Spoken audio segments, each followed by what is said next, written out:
Somebody said when you experience God, your amen has what? Your amen has? My the one who was listening alone. Your amen has? Amen has? Wow. A test. You feel the test of the amen yourself. You feel it, not me. You feel it yourself. You say amen, you feel the test. Because you have experienced God. When we say praise the Lord, you quickly shout amen because you have tested. You have experienced God. Bwana asifiwe. Amen. Are we together? Yes. To pray that we shall experience God, so that we, so that tukatiwi tumia lwa here vijana. Uliza. So that tupulize.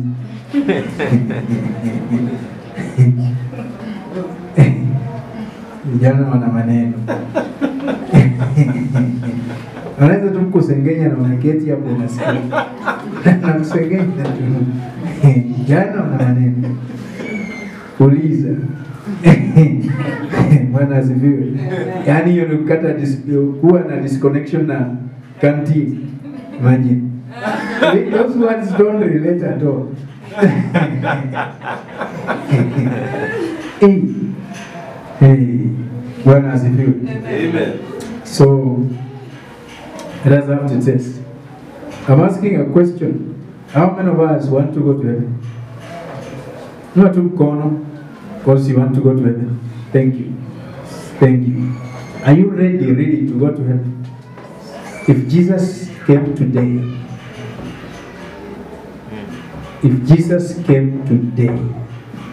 the moment I'm speaking, you think you'll go with him? Yes. Why do you think you'll go with him? What makes you think that you'll go with him? Am I talking to people? Yes. What makes you think that you'll go with him if he came today, the moment I'm speaking? And if Jesus asked you a question, why do you want me to allow you into the kingdom? What would you tell him? You know, it is easier said than done. I've said that severally. It is easier said than done. The kingdom of God, the Bible says, is for everyone. It's for everyone. Tell your neighbor, the kingdom is for everyone. The kingdom is for everyone. Tell your neighbor, the kingdom of God is for everyone. The kingdom of God is for everyone. So everyone is invited to that kingdom. Each of you and I, are invited to that kingdom. And the people you least think of going to that kingdom are the very people you will find there. The people you think that will never go to heaven, maybe the very people you will find there. Yesu akaambia Mfarisayo, watoto wa makahaba wataingia katika ufalme wa mbinguni, nani hamtauona? So the Pharisees thought that they were the ones who were qualified to enter the kingdom of God. But Jesus told them a different story. Watoto wa makahaba. So imagine a woman from Koinange Street has given birth to children. Those children look like Koinange. And then you find them seated in heaven. Na wewe uliyeshinda kanisani, ukajinyima starehe zote za ulimwengu, ukakaa kanisani, kitu kidogo tu kikakuzuia kuingia katika ufalme. Just a small thing. And that's why Jesus said, watch and pray. For you do not know the time or the hour. You know, yesterday we were challenged somewhere. Brother Tom, are you told? We were given a very strong challenge. I was told. All right. We were given a very powerful challenge. Sisi what tunasema to be alert in the spirit. Alafu tunakuja hapa tunashinda usiku tunaomba tunakesha. Yesu alisema kesheni na kuomba. But yesterday tulipata a very powerful challenge. Anasema kwamba it doesn't mean that use your physical eyes to watch. Use your physical eyes. Soma magazeti bwana, sikiliza TV. Know what is happening in the world. Then those things you see, earthquakes.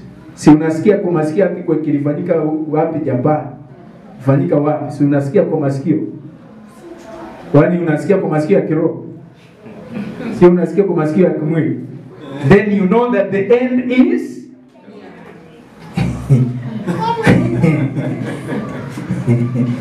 ya kitu iliniingia kweli.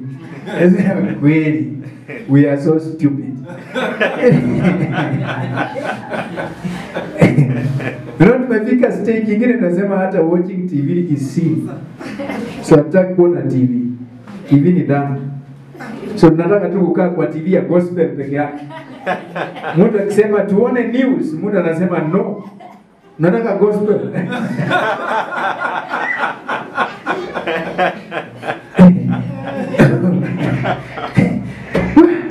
Kajipata victim. Kumbe lazima tuangalie nini? TV. Tukisikia maafa imefanyika mahali tunajua yale yaliyotabiriwa. So tunaenda kwa magoti sasa kuomba. Bwana asifiwe.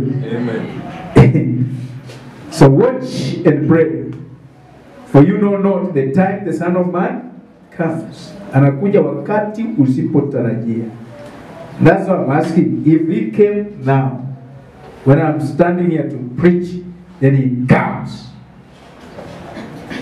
Do you think he'll accept you? Yes, you are in the church. So people tend to think, when I'm in the church, I'm very holy. So Jesus coming is an advantage. But did you know he said that pray, that what?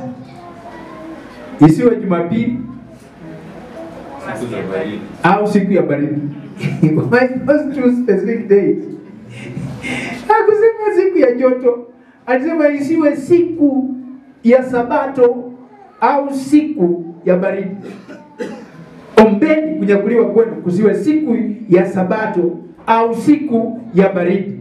Alafu akasema ikiwa hivyo, ingekuwa hivyo, then when mngeacha siku ya Sabato, siku ya baridi, wengi wataachwa. If it comes on those 2 days, those specifically 2 days, they may have a deeper meaning. Those 2 days may have a deeper significance, which he is yet to reveal to me. Bwana asifiwe. So do you want to go to heaven? Yes.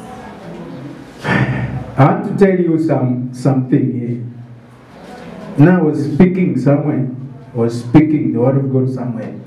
The word of God came to me and they preached about the kingdom of heaven. Going to the kingdom of heaven. So I talked about it. And something struck my mind. And one of the things that struck my mind is very many people will miss the kingdom because they carry other people in their hearts. They carry other people in their hearts. So how do you carry people in your hearts?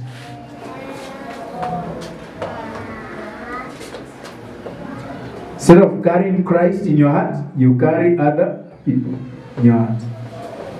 Wale watu walikuudhi, wale walikuumiza, wale walikufanyia madharau, wale, so you are always thinking about them. When you see them, you remember the whole scene, you get hurt, and you don't want to move close to them. don't want to talk to them because you are hurt by so and so. It was a real challenge to me. It made me examine myself. Unajua ufunuo unapokuja, yule anayefunuliwa ndio anajua uzito wake. Yule hajafunuliwa ukisema hausikii ule uzito vile wewe uliposikia. So it made me again search myself. Do I carry anybody in my heart? Those grudges we hold against people. Those hurts. Those hurts we carry. Bwana asifiwe. If he came today, will you be a candidate of heaven?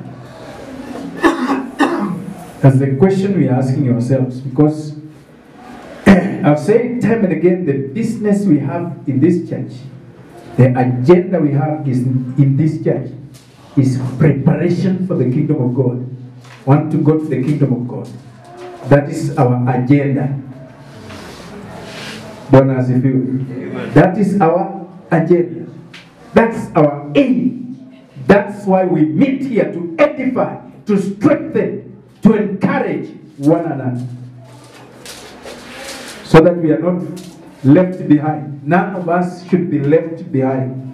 None of us should be left behind. Sisi sote tufanye juhudi tuingie katika ufalme wa mbinguni.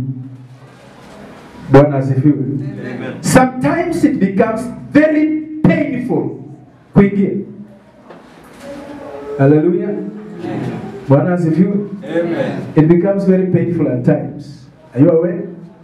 Especially, you know, kuna mambo mengine Mungu anakata kwako, unasikia ni kama mkono mmoja unakatwa kabisa, unatoka. Unasikia ni kama mguu unang'olewa. You feel like the leg is being removed and you need the leg. Mkono unang'olewa and you need the hand. Then you start screaming, God, what is happening? Then God says, it is not worthy you. That hand is not worthy you. If it remains on you, you will miss the kingdom. So God has to go away with that hand. He has to remove it. You feel there are some things in you when they are being removed from you. You feel a lot of pain. Well, to you, I don't know. But to me, the pains I've felt, and I still feel, and I know I'll feel until He comes. The great pains. Bwana asifiwe. Bwana pewe sifa. Amen. Hallelujah. Amen. So are you ready for the pain? Nobody is ready for the pain. Let me ask again, maybe they didn't understand. Are you ready for the pain? P-A-I-N.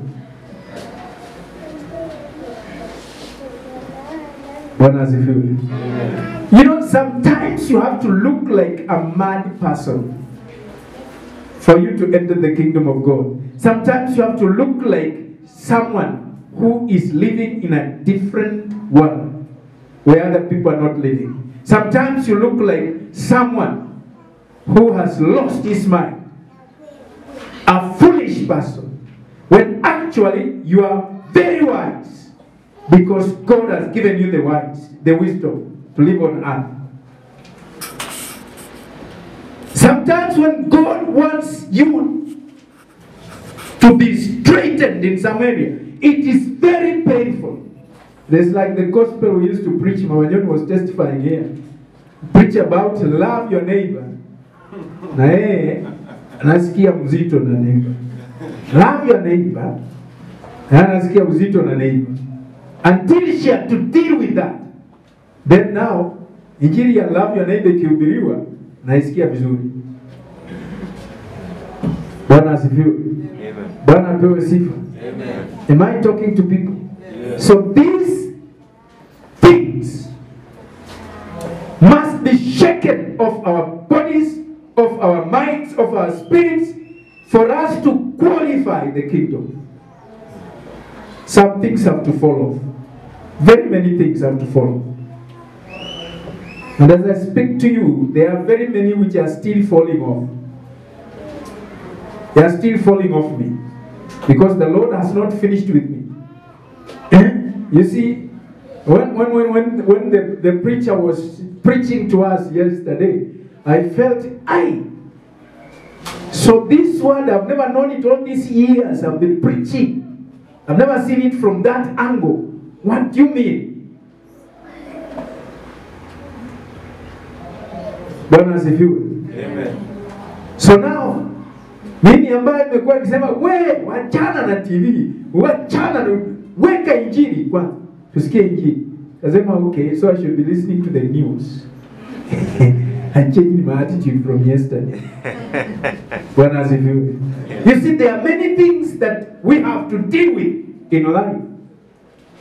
And some of these things, when you stand here and speak about them, I feel them in me, and I discover that I've been harboring that part of life that is not good for me. So I have to deal with it and get rid of it. Because hiyo itanizuia wapi? Kuingia katika ufahamu. Kwa sababu mtu kaimba, njia hiyo ni nyembamba iendayo uzimani. Na mimi wanaongezea, ni nyembamba na mimba iko kando kando. So you have to walk very carefully. Otherwise, ukilini tu hivi, mimba imekudunga. Yenda hivi, mimba imekudunga. So you have to be very, very straight. Bwana asifiwe. Bwana asifiwe. Njia hiyo ni nyembamba iendayo uzimani. Na wanaoiona ni wachache. Wachache ndio wanaiona. Read another book and say, God will not regret with the few that will be saved.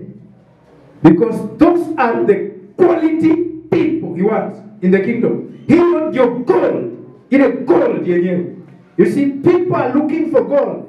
But gold is not gold until it is refined through fire. That's when it becomes worthy. After it has been refined through fire. Are you ready to go through fire? Bwana asifiwe. You know, kuna mambo hutokea maishani ambayo ni kama moto, ni kama kutiwa ndani ya moto.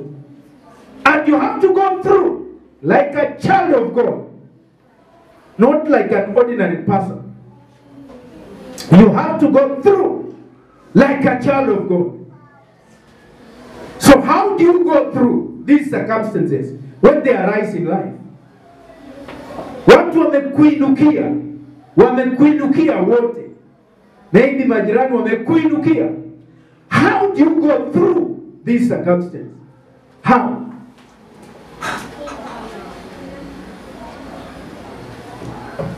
Hii ni kama moto. Watu wakikuinukia wote, kwa mfano wamekukataa wote.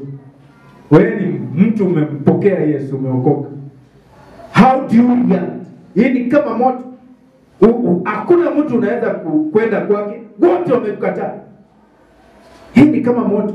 The people reach such a circumstance and kill themselves because they don't see any other hope. They have become hopeless because they have been rejected. Then they forget that there is a Father in heaven. So tunapitaje? Hilo swali tunatakana tujiulize as we live on the face of the earth. Because Jesus is coming. Jesus is coming. We may not know the time or the date or the hour, but the truth is, He is coming. So when He comes, will you qualify? Will I qualify the kingdom? That's a question we need to answer.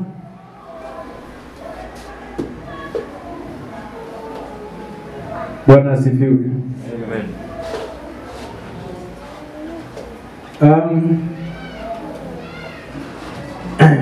Sijui kama nitaendelea.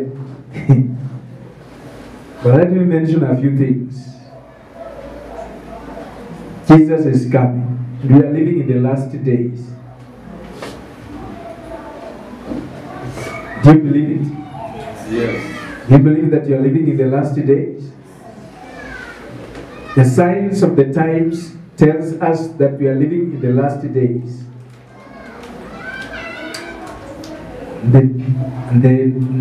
The human number 666 is about to be unfolded. Bwana asifiwe. Watu wanaogopa huduma namba wanasema hiyo ndio 66. No, that's not 66. No. Let me tell you. 66 haiji saa hii when we are still here. Saa hii when we are still on earth, no. Well, there are people watu duniani wamewekwa chips, computer chips, zinaitwa hivyo. Computer chips, zimewekwa ndani ya mwili. Microchips, zimewekwa ndani ya mwili. But the number 666 will be a universal number. Will be universal. That time the king of the earth will be one. Sahi tuko na president wa Kenya, president wa Uganda, president wa Tanzania, president wa wapi. That time the president will be one, ruling the whole world. And the number will be unfolded. Bwana asifiwe. Bwana asifiwe.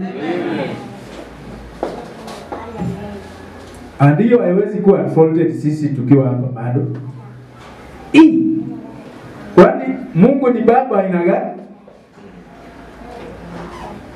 He's a loving father, caring father. That's why he will take away the church. After he will have taken away the church, those will be taken away will be with the Lord for 3.5 years. Hiyo ndio inaitwa rapture. Inaitwa kunyakuliwa. Are we together? So you will be taken away from the earth. Then the Antichrist will manifest. Akishaonekana sasa, hapo ndio maisha itakuwa survival for the fittest. Usipokuwa na hiyo namba, huwezi uza, huwezi nunua. Huwezi uza, huwezi nunua. Ukichimba ndani tutakuta kwamba kuna wale ambao walikuwa kanisani wakasikia tukihubiri injili. That's what I'm saying. If he comes and picks up the church today, will you be picked? Because wale wanakuwa picked ni wale wako spotlessly clean. Then watabaki hapa. Then the grace will be removed. The grace. Right now we are living in the time of the grace. The grace will be removed, will be withdrawn. The Holy Spirit will be withdrawn. Now itabaki survival for the fittest.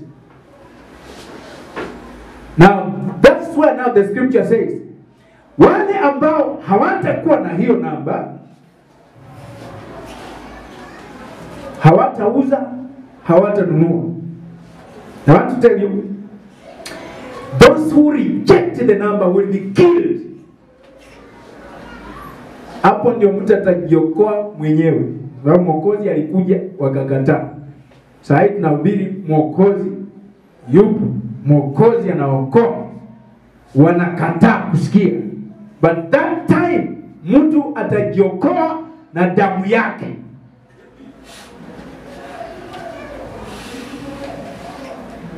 Are you getting me really? Yes. It can happen anytime. That's why anasema be ready, for he comes like a thief in the night. He comes like a thief in the night. Mark you, the church will have been taken. Sasa unajua tumepokea namba nyingi sana. Mimi nina ile inaitwa namba ya mwajiri na ID number. Hizo ni numbers. Alafu ina phone number. Hizo ni numbers.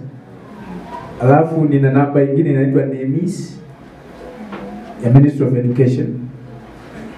Si wanafunzi mko shuleni mmepewa NEMIS na? Kuna watu hapa wamepewa NEMIS na? Aria wamepewa. Na wengine nashangaa NEMIS namba ni wanafunzi wote na walimu walipewa. So hizo ni namba 5 ambazo mimi ninazo. Alafu ingine nitaenda kupokea inaitwa huduma namba. Alafu sijui namba ingine ni gani. I have so many. Nina namba ya NHIF. PIN number ya KRA. I have it. I have PIN number ya M-Pesa. Hizo zote numbers. Hizo zote numbers, right? Am I talking to people? I want you to understand. We just have so many numbers. Mtu alihubiri mahali na akashikwa huko Malindi. Akasema kwamba huduma namba ndio 666 ile ilisemekana. My friend, Biblia inasema 66 is a human number. And we shall share if we shall be there. That number. So ndugu Tom atakuwa 66, basi atakuwa 66, mimi nitakuwa 66, everybody atakuwa 66. But these other numbers are different. I have mine different, you have yours different. But ile inaitwa human number, not a spiritual number. Bwana asifiwe. Amen. You know, sometimes you have to see things in the real way, in the human way, so that you will live.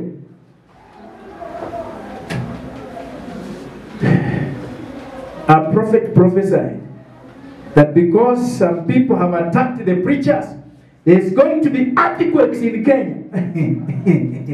Mulisikia huo unabii? Muliusikia? And there was really an earthquake. Mulisikia kweli? Hapo Pangani watu walitoroka kwa nyumba. Wakaona tu zinavunjika, zinaanguka, wakakimbia nje, wakaogopa kurudi kwa nyumba. Recently, about 2-3 weeks ago, it happened. Ilitangazwa hata kwa matangazo Sasa kama ningekuwa tu spiritual usingesikia hiyo. Si kweli? Ningekuwa tu gospel TV, singesikia hiyo. Maana kwa gospel TV they don't announce such things. Waleti matangazo, injili tu throughout. Bwana asifiwe. Bwana asifiwe. So when I hear of the earthquake, now I go to my knees and say, Lord, in your word you say there will be earthquakes nearing your coming. Lord, search me and see if there's anything in me that can stop me. Hapo sasa natakasa kabisa, natafuta kila kitu ndani ya nyumba ambacho kinaweza kunizuia kuingia kwa ufalme, na kiondoa na kitupa nje. Si kweli? Na ukishakitupa nje usiende ukitafuta after the earthquake has settled. Usiende ukitafuta ukirudishe huko ndani. Maana hicho kikirudi huko, now it may not be an earthquake that will come. Itakuwa tu ni Yesu mwenyewe sasa amefanya nini? Ameshuka na ulikurudisha. Bwana asifiwe. Am I talking to people? Yes. Please pay attention. I may be telling stories, but I'm completing my preaching. Bwana asifiwe. Amen. So those who live that time, during that number, I'm telling you, will save yourself. And those people, I'm told, those who will die, those who will be killed because they refused that number, will be received in heaven. They will be received in heaven. They will not be rejected. They will be received in heaven. Because they rejected the number of the beast. That time, the Holy Spirit will have been withdrawn, the grace. So now, nguvu zako mguu ni poni. Bwana asifiwe. Amen. Sahi, the grace of God is helping us to maintain the salvation. The grace of God is helping us to stand firm in salvation. The Holy Spirit speaks to us. He comes and warns us. He shows us the way, the Holy Spirit. He is teaching us. But he will be withdrawn. Then when he is withdrawn, now it is muguni point, survival for the fittest. You will save yourself by your own blood. If you will remember that Pastor so and so preached this gospel and I didn't listen, today I don't want anything to disturb me. I want to go to heaven. You will save yourself by your own blood. Bwana asifiwe. Bwana pewe sifa. When Jesus returns, may I tell you, there are things that will happen when Jesus comes. There are those things that will happen the last days. When Jesus is coming, there are things that will happen. And I think I'll sum them up in 9 events. 9 events that will happen. Let's read a very common book here. Very common. 1 Thessalonians chapter 4. I like reading that book. I read it many times because it encourages me. It lets me know what is going to happen in the last days. 1 Thessalonians chapter 4, verse 15. For this we say to you by the word of the Lord, that we who are alive and remain until the coming of the Lord will by no means precede those who are asleep. For the Lord himself will descend from heaven with a shout, with the voice of the archangel, and with a trumpet of God, and the dead in Christ will rise. So number 1, Christ returns. That's in the last days. The first thing that will happen is Christ to come. That's why scripture inasema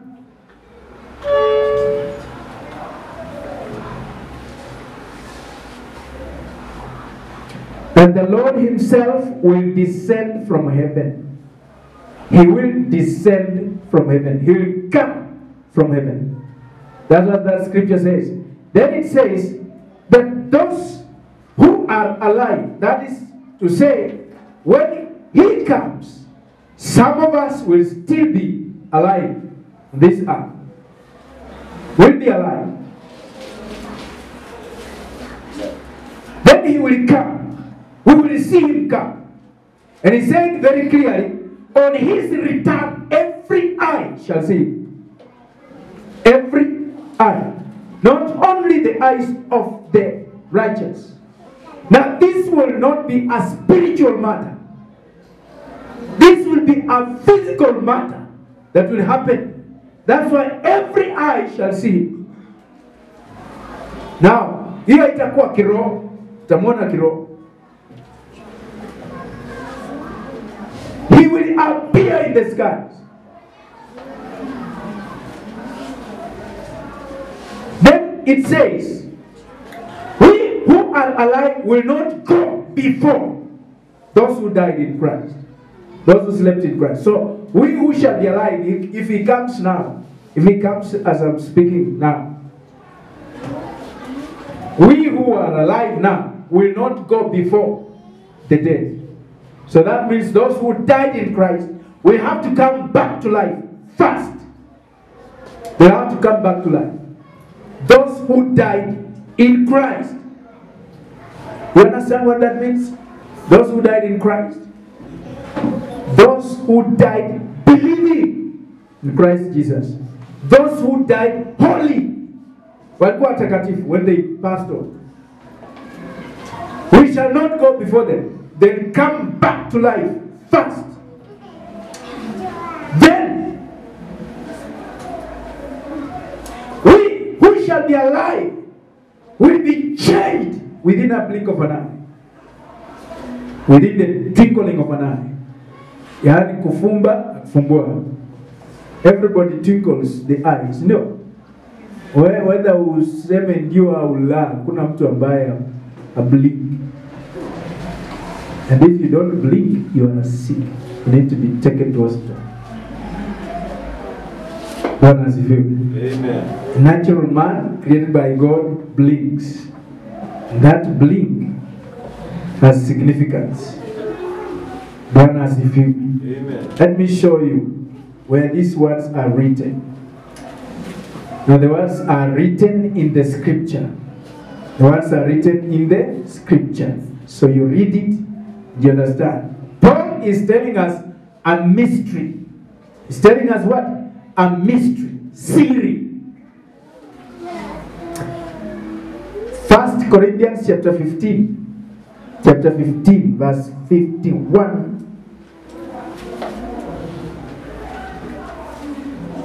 Let's start from verse 50.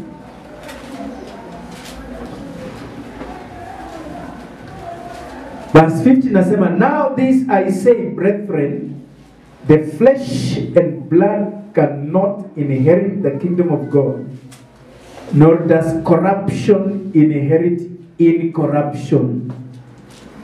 Behold, I tell you a mystery. Behold, I tell you a mystery. We shall not all sleep, but we shall be changed. In a moment, in the twinkling of an eye, in the twinkling of an eye, at the last trumpet, for the trumpet will sound, and the dead will be raised incorruptible, and we shall be changed. So vitu vitafanyika tu kufumba na kufungua kwa jicho. Within a twinkling of an eye, things will have changed when Jesus comes. He comes, he appears, then the dead are raised, the living are changed.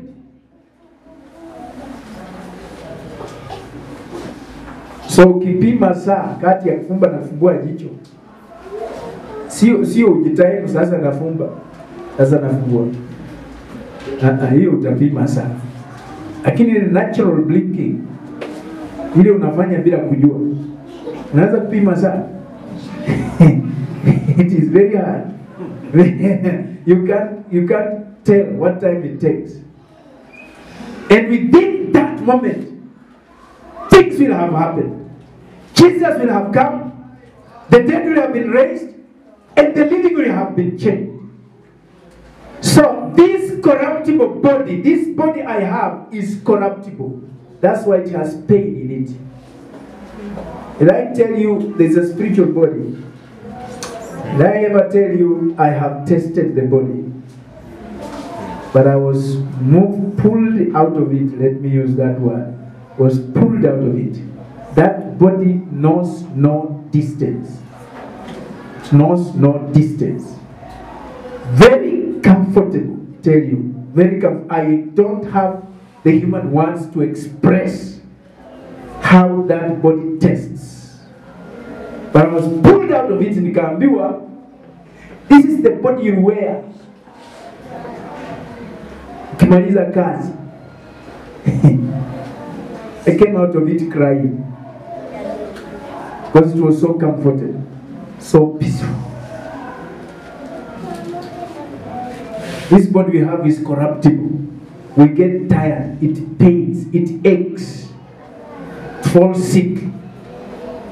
So now we shall wear the incorruptible body. This one is corruptible. That's why unasikia njaa, shasikia njaa unalemewa. Sometimes Huu mwili unafika tu saa unakataa kazi. Kataa tu kazi. Jaribu kuamka. The spirit is willing. But the body the body is weak. Bwana asifiwe. This is a corruptible body. So the corruptible will wear the incorruptible within a blink of an eye. Then what will happen? We shall go to be with the Lord. That's when things will happen. Hapa tell you. Hapo ndio vitu vitafanyika. Kuna watu watabaki hapo. Na watu watabaki hapo that time. Na watu watabaki. Sijui ni nani atabaki. You see, those who died in sin will remain in the grave that time. They will remain in the grave. Because the scripture says only those who died in Christ, those who slept in Christ, will be brought back to life. Then who shall be living that time? Within a blink of an eye, we shall be changed. Then we shall go to be with the Lord. Bwana asifiwe. Hapo ndio Revelation inasema for 3.5 years we shall be with the Lord. And within those 3.5 years, mambo itakuwa imefanyika hapa duniani. Mazito. Mazito. Under the Antichrist's rule. Itakuwa imefanyika. Bwana asifiwe. Amen. After 3.5 years, what will happen?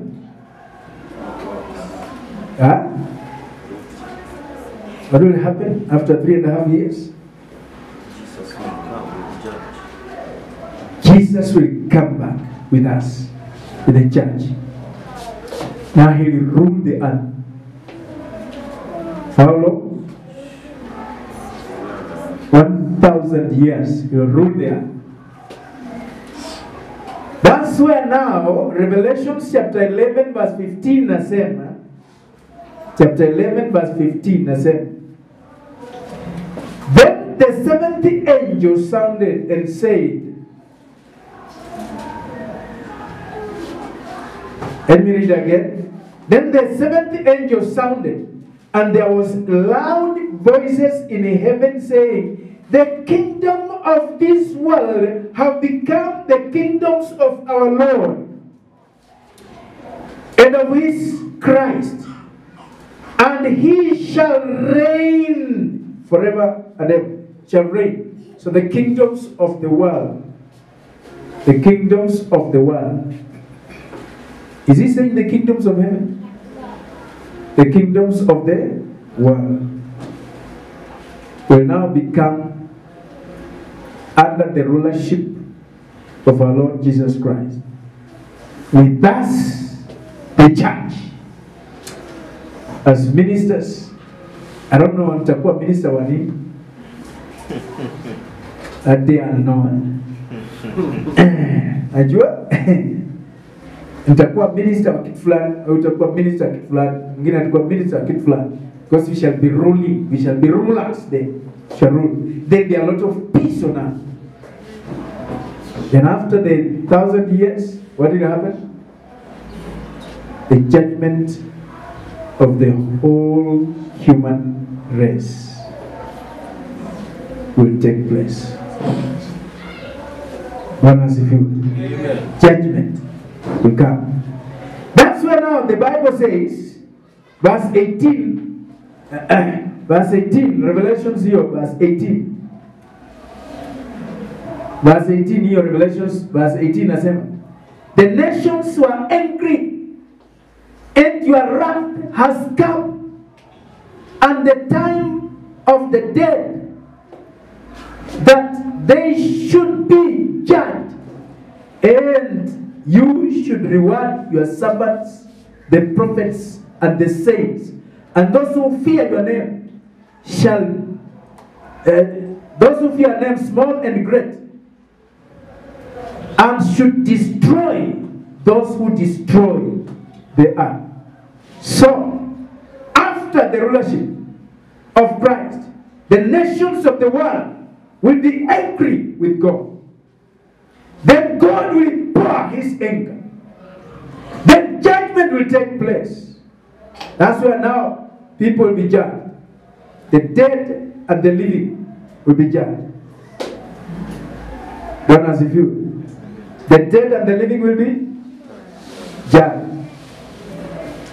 Then rewards will be given. As recorded in that scripture, rewards will be given to the saints, to the prophets. Then the last thing to happen will be destruction of the sinners. Hapo ndio watatupwa wapi? Motoni, jehanamu. Bwana asifiwe. So nauliza swali, kuna moto sahi unaochoma kwenye dhambi, na wanapokufa wanaingizwa moto? Food for thought, eh?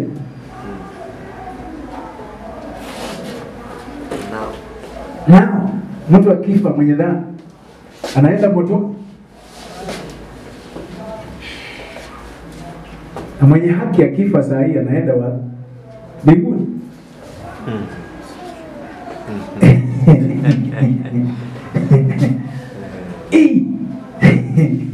I read another book. Naitwa ni Esdras. What does it do? Amen. And it says, Ezra asked God, when the righteous die, where do they go? And where do the sinners go when they die? And God answered him. God gave him an answer. Should I tell you the answer? Yes.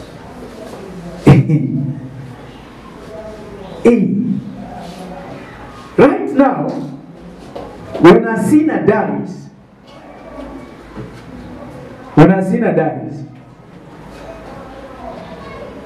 his judgment starts immediately. The judgment starts immediately. But that judgment goes through 7 stages. So the first judgment is, maybe I've just mentioned 2. The first judgment is, he is taken to see what awaits the righteous people. Kile watakatifu wamewekewa. Hiyo judgment number 1. Apelekwa kuona wamewekewa nini. Anaona. Alafu anatolewa hapo, anapelekwa aone kile wenye dhambi wamewekewa. Alafu anaona. Then anaanza kuwa tormented. Anaanza kuwa tormented. Kuwa tormented kabisa. Inside, ndani ya moyo, anaanza kuwa tormented. Then, stage number 3, they are not given a place to rest. They have no place to rest. So wanatanga tu. So right now, the spirits of those who died in sin have no place to rest. They're just up and down, up and down, up and down. That's why some of them come back to the people, the relatives. Nasema ninanja, mvua inaninyeshea. Mwae kusikia stories kama hizo? It happens. Oh, yule dada yako aliaga dunia, analia mvua inamnyeshea.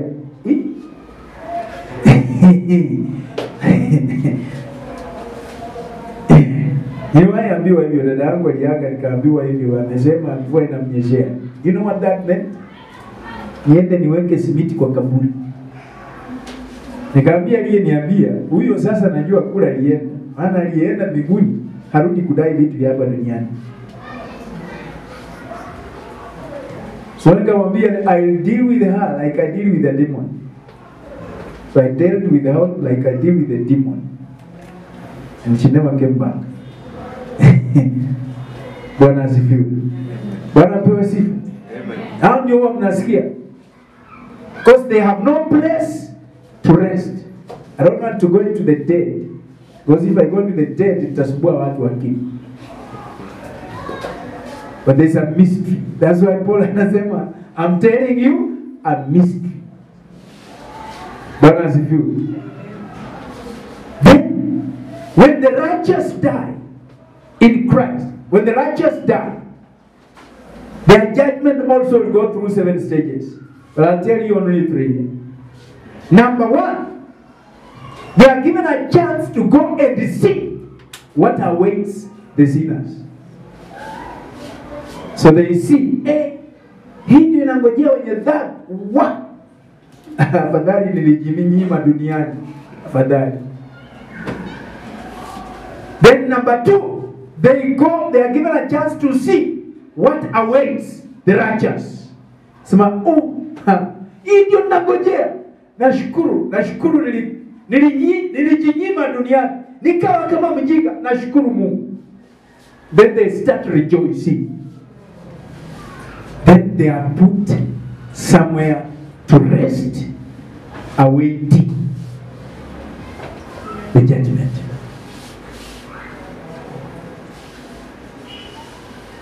Masikia? So what does it mean?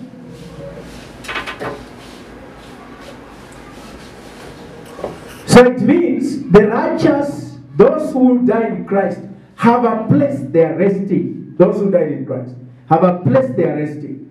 They are just waiting for the final trumpet sound. Those who died in sin, and those who die in sin from now and before Jesus comes, they will not have a place to rest till the judgment day. So hii hewa imejaa tu spirits za mashetani na za watu waliokufa. Imejaa tu. Nazunguka tu hivyo. Nazunguka. Mungu akifungua macho utashtuka. Takimbia mbio mpaka ujifiche chini ya kitanda ukute spirits zingine huko chini ya kitanda. By the grace of God ametunyima kuona hivyo vitu. Because tutakuwa wazimu.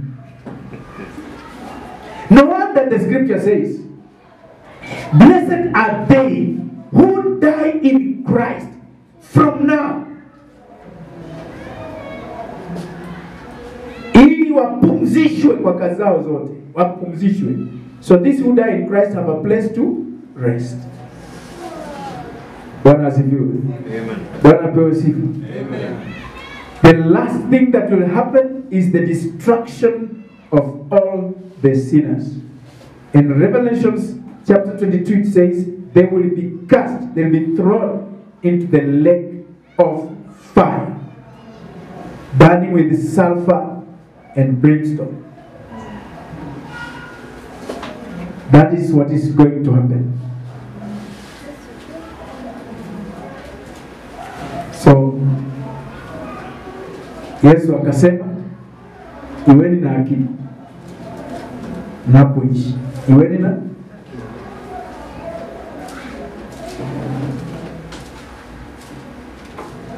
He is coming very soon. Jesus is coming. He has mandated us, the preachers of the gospel, to remind each person that he is coming. If it happens, I die today, I die in Christ, I'll be given a place to rest, waiting for that last trumpet call. Soma Revelation chapter 6, the saints rose up, wakauliza Yesu, for how long will you wait? Mbona hukumu kwa ajili ya damu yetu iliyomwagwa? What did Jesus answer them? Kuna wengine kama nyinyi watauawa sababu ya ushuhuda wao. Hao ndio tunangojea. Wakapewa kamba, wakapewa kanzu nyeupe, wakapewa mahali pa kupumzika. So wale wanakufa katika Kristo wanapewa mahali pa kupumzika. Wanapumzishwa kutoka kwa kazi zao zote. Wanaokufa katika dhambi, torment yao inaanza immediately. Na tunawazika tu wakiumia. In the spirit world, tunawazika tu wakiumia, wakilia, wakitamani wangerudi duniani, watubu dhambi zao. But that is usually too late. There is no way you can pray for the dead to go to heaven, because time for repentance may elapse. So you have time for repentance when you are still alive. That's why at times we preach a very hard message to shake you up, so that uone pale kuna uovu uondoe. Because Jesus can come anytime, any minute. We don't know when. I may preach it like this today. He can come any minute, even now when I'm preaching. Then mimi niende nilale na Yesu. Na mseme huyu jamaa alihubiri Yesu anakuja, sasa amekufa kabla hajakuja.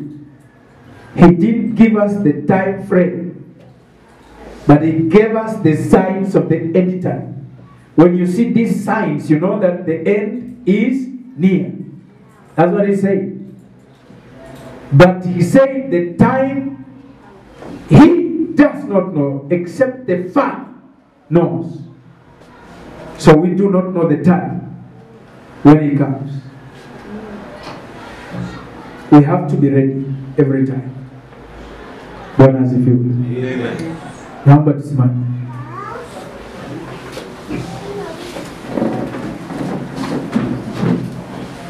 It is up to us. You choose for yourself where you want to be. So nobody can choose for you. You choose for yourself. So I choose myself. I want to go to heaven.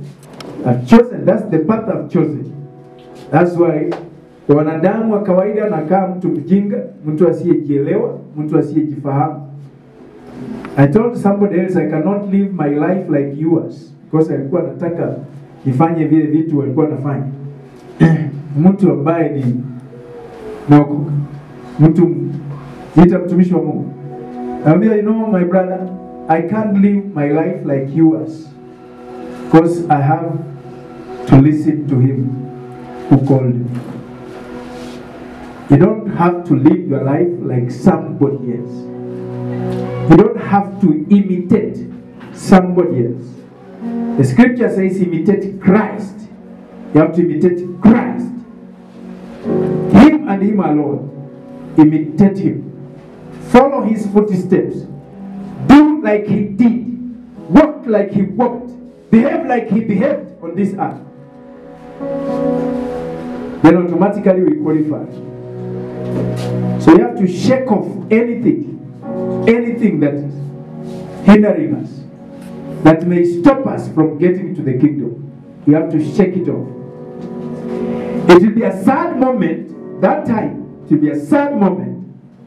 Because when you see the children of the prostitutes entering the kingdom, na wewe kanisani ulikatalia tu kitu kamoja tu, just one thing kakatalia, ukaambiwa shake it off, wewe ukashikilia. Maybe you benefited from it, then hiyo tu ikuzuie kuingia katika ufalme. It will be a sad moment, my friends. Lakini mtoto wa kahaba aliposikia tu injili imehubiriwa, akaungama dhambi zake, akalia kwa Mungu, akamwaga yote nje, akakubaliwa katika ufalme. Yule mtu unajua kwamba huyu ataenda jehanamu, mkuta ameingia, umebaki. That's why you should not carry anybody in your heart. Don't, my brother and sister, don't carry grudges. Don't hate anybody. Don't be angry of anybody. People hurt you. People annoy you.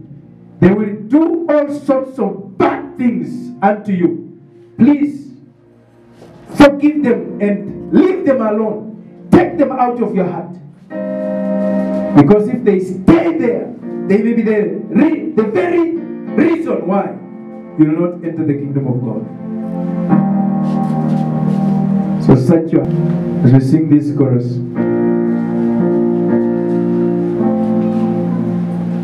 as we sing this chorus, we search our hearts. Because God wants to change us, wants to sanctify us so that we go. We qualify the kingdom of God. Everybody is a candidate. But only candidates sit for exams. Those who studied diligently pass the exams.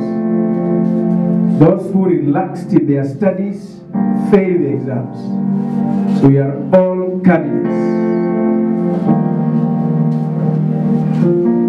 Mataifa yote yatakusanyika mbele Bwana Mwokozi. Mataifa yote yatakusanyika mbele Bwana Mwokozi. Wataimba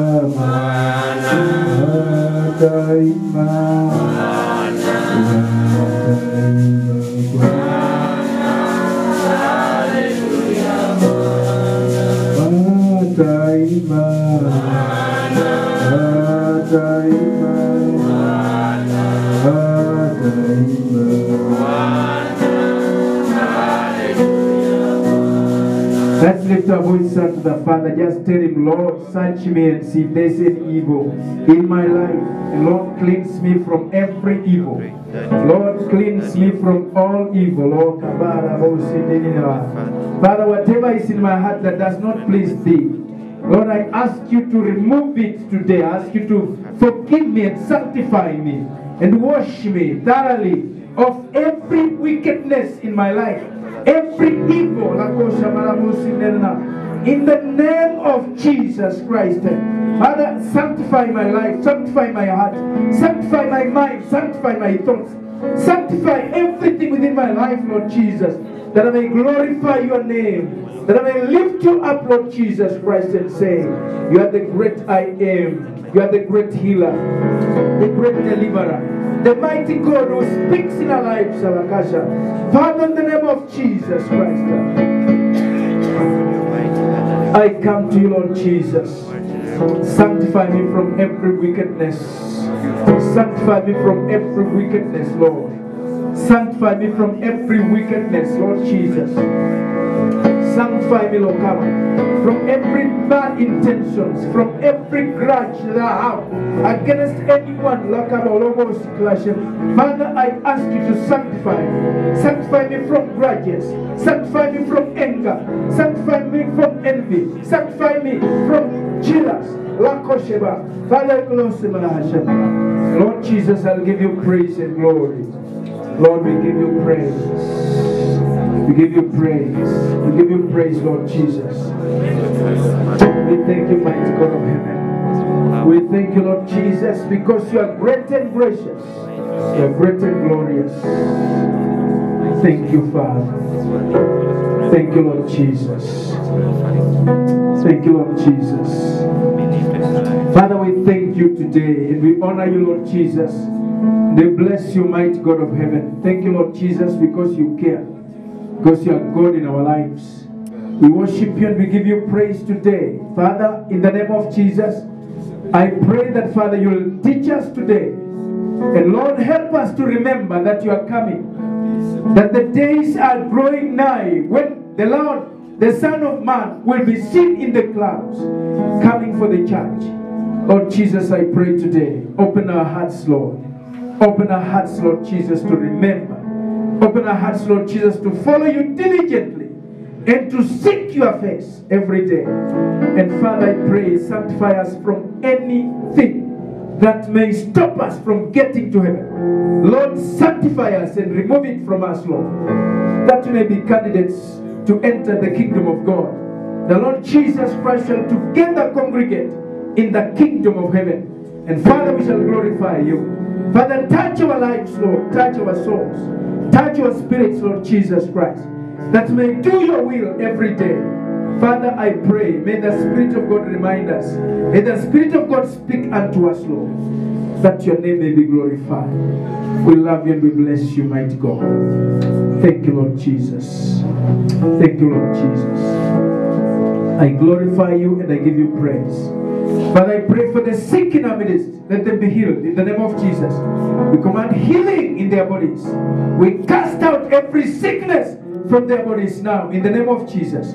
Let them be healed. Let them be healed. Let them be healed, Lord Jesus. Reveal yourself unto your people. We shall give you praise and glory. Thank you, Father. We are your children. Lord, we depend on you. Father, hold our hands that we may follow you. We love you and we bless you. Be with us now and forever. In Jesus' name we pray. Amen. And may the grace of our Lord Jesus Christ, and the love of God, and the fellowship of the Holy Spirit be with us now and forever. God bless you all. God bless you. Meet at 3 o'clock. God bless you.